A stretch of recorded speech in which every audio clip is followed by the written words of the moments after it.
po pala kami mag-swimming ngayon sa Dipalyon River. Graduate nga po pala ang aking kapatid na si Joshua at si Jean, kaya kami naghanda ng konting salo-salo at kami pupunta ngayon sa Dipalyon River para doon mag-celebrate. Tara, samahan niyo po kami.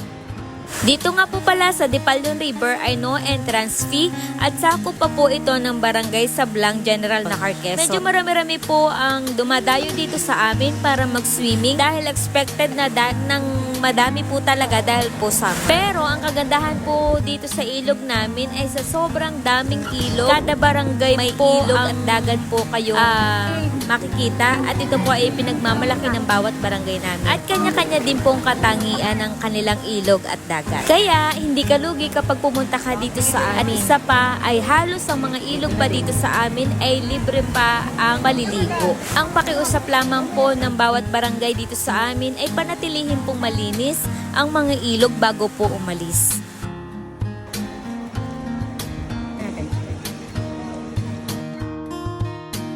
Ito po yung inaasam-asam kong buhay dito sa probinsya namin. Yung, alam mo yun, yung parang kapag ikaw ay naboboard, na-stress ka sa trabaho, pwede kang umuwi at maligo kasama ang iyong buong pamilya. Yun nga lang, ang talagang medyo problema dito ay syempre kapag ligo na ligo sa ilog ay mangingitim. Pero okay na rin yun.